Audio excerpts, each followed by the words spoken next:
Ya, pertama saya anggap atau saya menilai pernyataan Anwar Abbas itu adalah pernyataan sebagai pribadi, ya. Karena bagaimanapun saya mempelajari tentang tugas dan fungsi MUI, sebetulnya tidak memasuki wilayah tentang persoalan politik kenegaraan. Nah, sekalipun ini pernyataan pribadi, tetapi saya anggap pernyataan Anwar Abbas ini sudah offside, ya, sudah di luar konteks.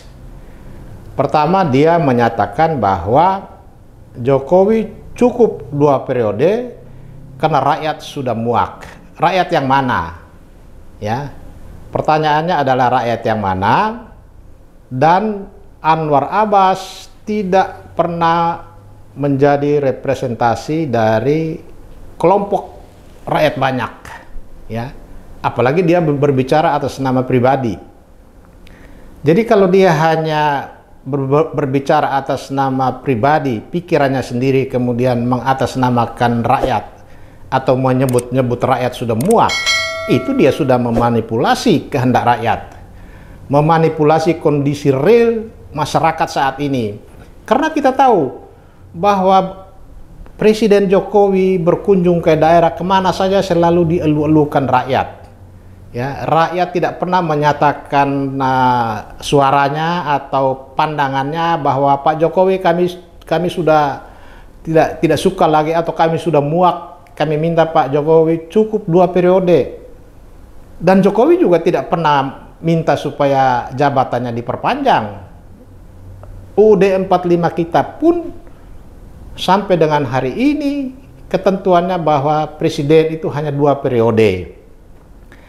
Tetapi juga harus diingat, UUD 45 itu berdasarkan pasal 37 itu dibuka kesempatan, dibuka pintu masuk untuk pasal-pasal di dalam UUD 45 itu mengalami perubahan atau diamandemen.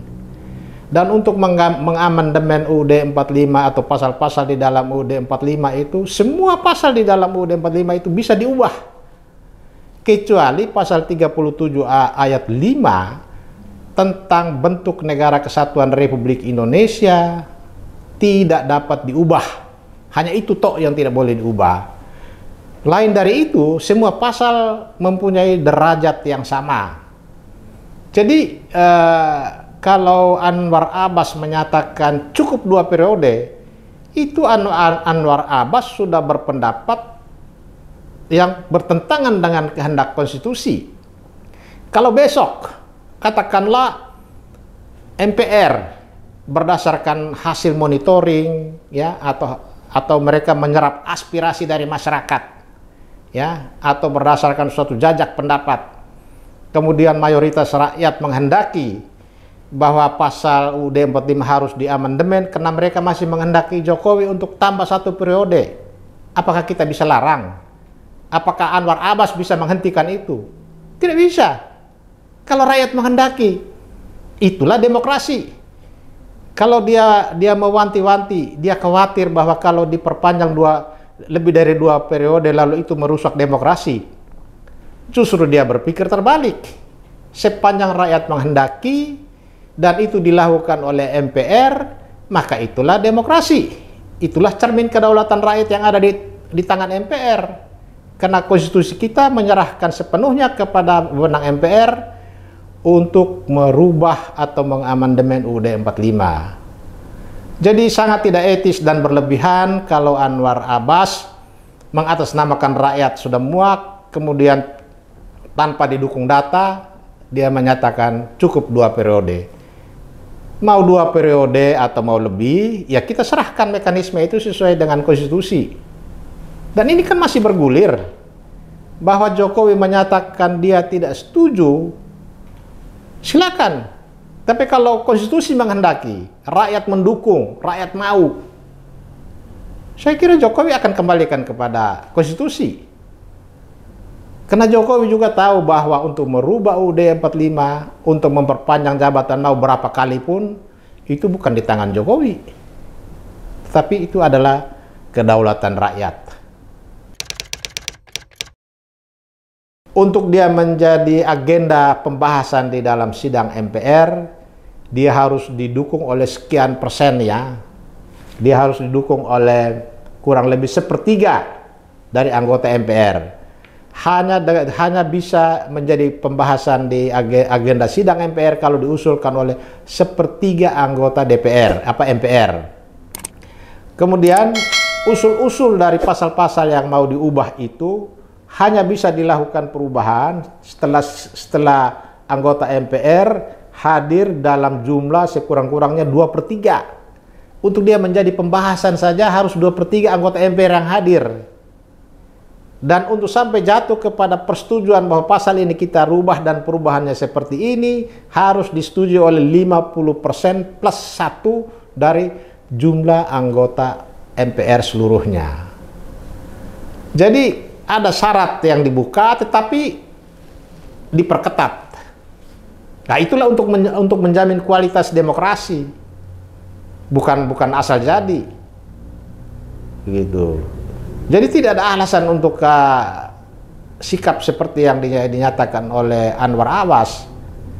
Itu dia sudah di luar garis dan tidak etis, sangat tidak etis. Karena dia menggunakan bahwa rakyat sudah muak. Rakyat yang mana yang muak? Dia harus buktikan itu.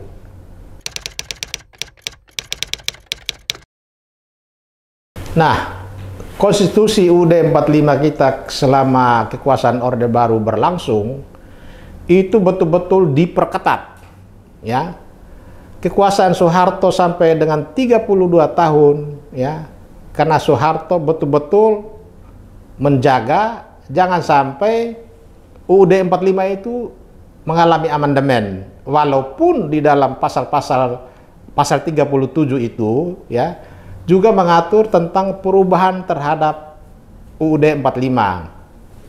Nah, saking menjaganya supaya pasal-pasal di dalam UUD 45 itu tidak diubah demi menjaga status quo, ya, demi menjaga kelanggengan kekuasaan Presiden Soeharto, maka sampai pada tahun 85 itu Presiden Soeharto dan DPR mengeluarkan satu undang-undang yang disebut Undang-Undang tentang Referendum. Undang-undang itu mengatur tentang bagaimana merubah UUD 45, kalau mau merubah ya minta persetujuan rakyat dulu. Artinya ya bisa saja rakyat ini ditanya satu persatu. Itulah saya maksudkan atau saya katakan tadi bahwa Presiden Soeharto dan pemerintah Orde Baru pada waktu itu bersama DPR-nya mempersulit perubahan terhadap pasal-pasal di dalam UUD 45 demi melanggengkan kekuasaan. Itu juga yang membuat bagaimana masyarakat pada waktu itu akumulasi dari berbagai persoalan karena Soeharto sudah berkuasa terlalu lama. Itulah puncaknya di tahun 98 terjadi aksi besar-besaran kekuatan rakyat menjatuhkan Soeharto. Dan amandemen UUD 45 itu bukan produk dari Orde Baru, tapi produk reformasi.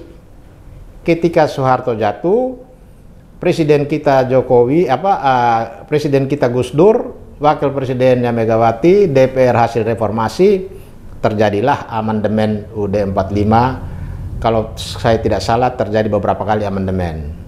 Dan hasilnya itu ya seperti pembatasan Presiden hanya 2 periode, kita punya Mahkamah Konstitusi, kita punya Komisi Yudisial, bersatunya dipisahkan TNI Polri menjadi lembaga sendiri-sendiri, dan pemilihan umum secara langsung. Itulah buah dari reformasi. Nah, kalau amandemen yang sekarang oleh Anwar Abbas mengeneralisir atau mengidentikan dengan amandemen yang dulu, itu dia keliru sekali.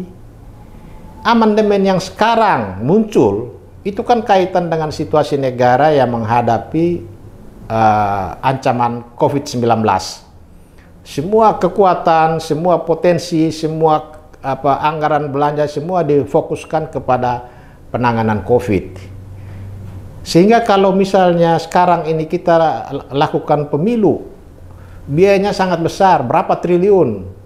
Sehingga bisa saja ada pemikiran dari beberapa pihak, ya, bahkan juga mungkin dari kelompok masyarakat, ada gagasan untuk mengamandemen beberapa pasal UUD 45, termasuk apakah karena kondisi ini kita tidak usah pemilu, cukup MPR melakukan sidang, dan dari sidang itu merubah pasal-pasal tertentu, bisa saja masa jabatan presiden tidak saja 2 periode tetapi dirubah menjadi 3 periode, atau memperpanjang dari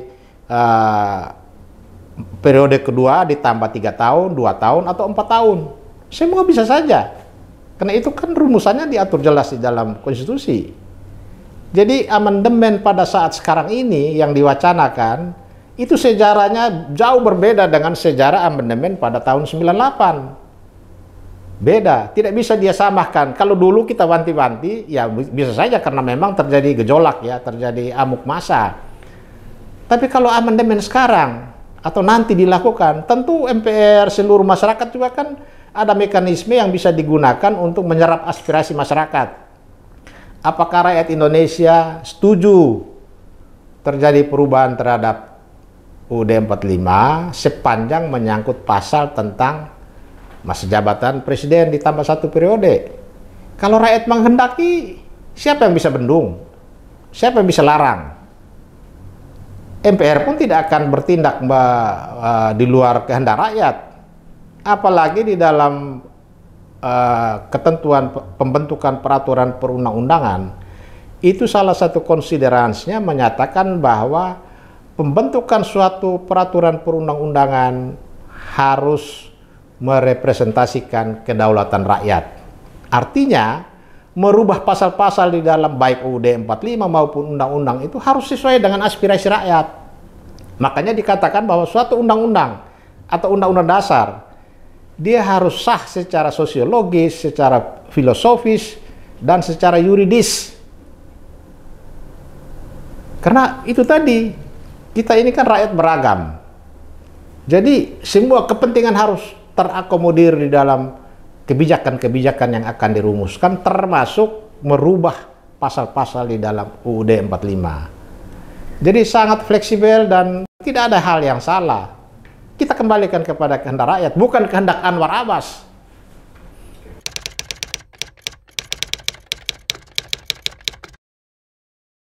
Ya, semua serba dimungkinkan ya, sepanjang mengenai amandemen tadi saya bilang konstitusi sendiri membukakan jalan. Tinggal sekarang apakah rakyat menghendaki atau tidak.